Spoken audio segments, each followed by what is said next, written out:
बिस्मिल्लाहिर्रहमानिर्रहीम, अस्सलाम वालेकुम। जियो टीवी नेटवर्क से डॉक्टर शाहिद मसूद। लातीनी जबान का लफ्ज वाइस किसी हुक्मरान ओहदेदार वगैरह के नायब के तौर पे अक्सर हमारे यहाँ इस्तेमाल होता है, जैसे वाइस प्रिंसिपल या वाइस चेयरमैन वगैरह। जबकि फ्रांसीसी जबान में बादशाह के लिए लफ्ज रॉय का इस्तेमाल होता है, और उससे पहले अगर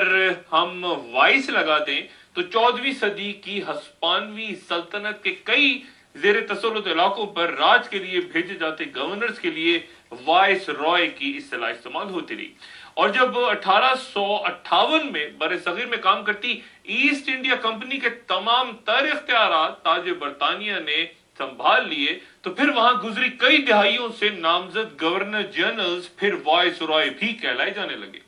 1947 में आजादी के साथ हमारे यहाँ वाइस रॉय आना बंद हो गए, लेकिन भारत में 1950 तक गवर्नर जनरल के ओहदे बरकरार रहे। ता वक्त उनके आइन ने इन ओहदों को खत्म नहीं कर दिया।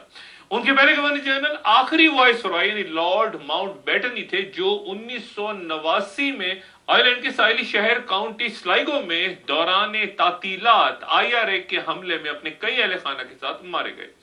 भारत के दूसरे और आखिरी गवर्नर जनरल कांग्रेस के चक्रवर्ती राजा गोपालाचारी थे,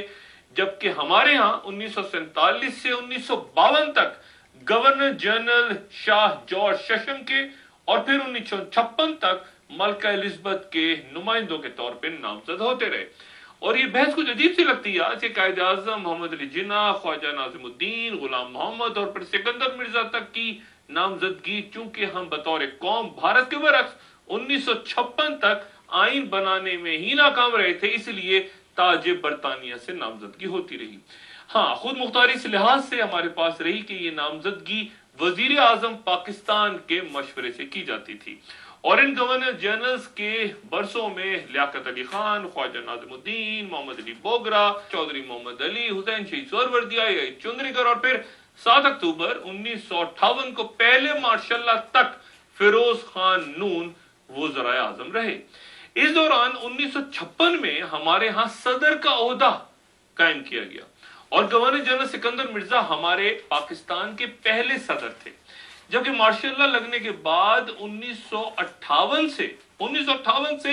1971 तक हमारे यहाँ दिलचस्प इंतहाई हैरान कुन सियासी तारीख में वजीर आजम का ओहदा ही खत्म किया जा चुका था। गोया 60 की दिहाई में हमारा कोई वजीर आजम ही नहीं था।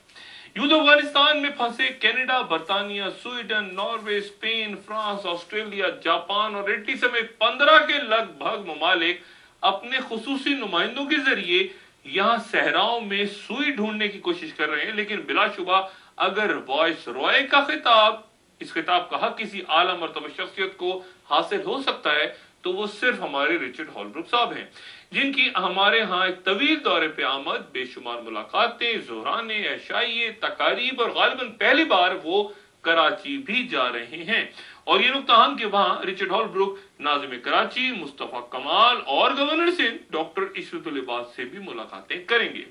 इसफंदियार वली खान से लेके मौलाना फजलुर रहमान और जरदारी साहब, यूसुफ रजा गिलानी और आम अस्करी क़यादत के अलावा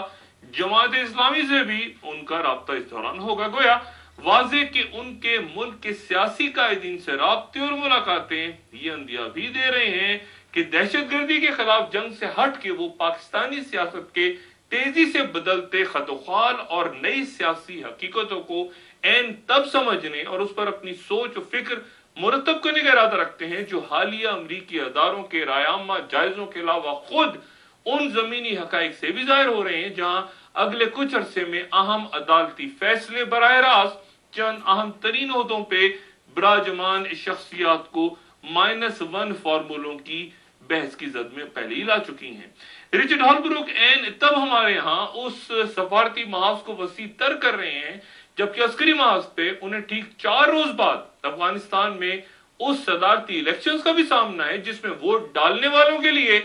तालिबान का ताजा तरीन पैगाम यह है कि वोट डालने वालों की उंगलियां काट दी जाएंगी, और ऐसा वो मुख्तलिफ इलाकों में अचानक पहुंच के यानी तालिबान लोगों की उंगलियों पे वोट डालने के लिए लगाई गई स्याही देख के करेंगे।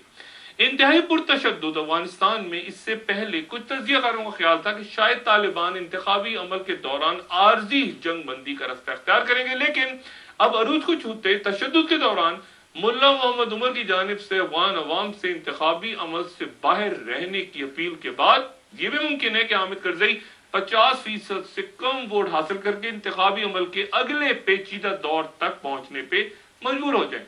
और वाज़ेह इशारे हैं कि बरसा बरस तक एक इंतहाई बदनुमा इंतजामिया की सरपरस्ती करते हामिद करजई के अपने सर पर से वाशिंगटन का दस्ते शफकत हटाया जा चुका है या हटाया जा सकता है। और करजई को उसके सरपरस्तों का ताजा तरीन धचका जर्मनी के स्टर्न मैगजीन की उस रिपोर्ट की सूरत लगा है जहां बयान हुआ था कि बरतानवी स्पेशल फोर्सेस ने उनके भाई के कब्जे से कई टन ओपीएम बरामद की है। और न्यूयॉर्क टाइम्स की एलिजाबेथ र्यूबन ने इस मरहले पर जब करजई वाशिंगटन की भरपूर हमायत के तलबगार हैं, उन्होंने लिखा है कि करजई खानदान के हाथों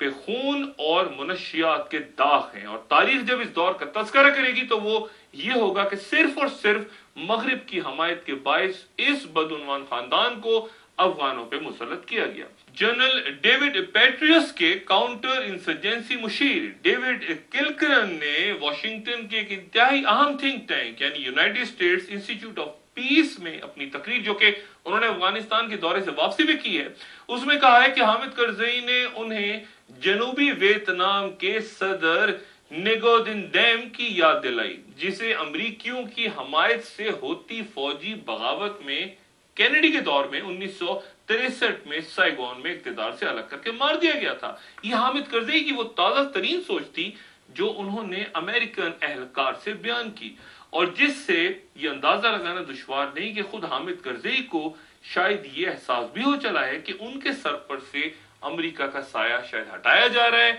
या हटाया जा सकता है। अफगानिस्तान में तैनात जनरल मैक्रिस्टल, जिन्होंने इस हफ्ते सदर बराक हुसैन ओबामा को अफगानिस्तान की ताजा तरीन सूरत हाल से आगाह करना था, उन्होंने बेल्जियम जाके सेक्रेटरी दिफा रॉबर्ट गेट्स से एक खामोश मुलाकात की है, जहां chairman joint chief of staff admiral Mike Mullen भी मौजूद थे। जनरल मैक्रिस्टल को कहा गया कि वो सदर बराक ओबामा के लिए रिपोर्ट को 20 अगस्त के इंतखाबात के बाद तक मुलतवी कर दें और काबुल में मौजूद अहम सफारती हल्के ये दावा भी कर रहे हैं कि अब वाशिंगटन हामिद करजई के मद्दे मुकाबिल उम्मीदवारों यानी वर्ल्ड बैंक के साबिक वजीर खजाना अशरफ गनी और साबिक वजीर खारजा अब्दुल्ला से भी मुसलसल राब्तों में है। अशरफ गनी ताकतवर और सबसे बड़े पश्तून अहमदजई कबाइल से ताल्लुक के बायस हामिद करजई के पश्तून वोटों पे छपटा मारने जा रहे हैं।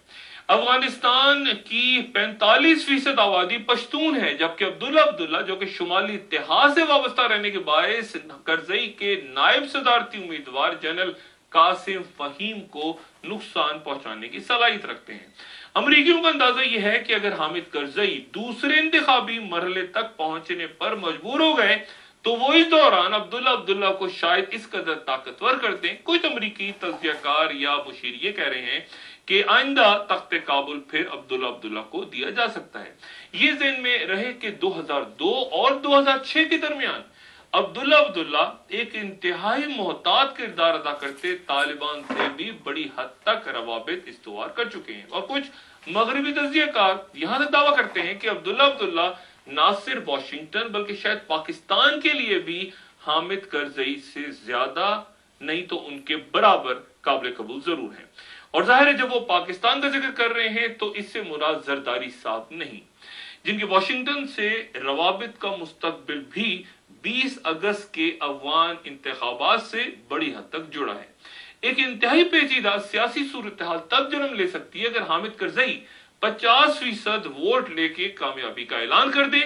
और तब कुछ लोग ही कहते हैं कि अब्दुल्ला काबुल में वो मनाजिर भी तख्लीक कर सकते हैं जो अहमदीनेजाद के इलेक्शंस के बाद तेहरान में नमूदार हो गए थे, क्योंकि ये भी अहम रहे कि करजई के साथियों यानी जनरल फहीम और खलीली की पुष्ट पे ईरान और रूस खामोशी से मौजूद है।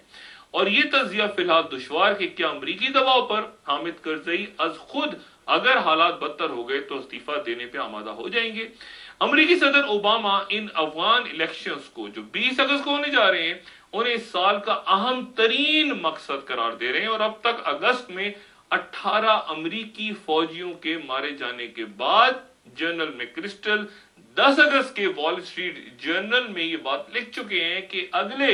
چند ماہ مزید امریکی اموات کے لیے قوم کو تیار رہنا چاہیے۔ اگر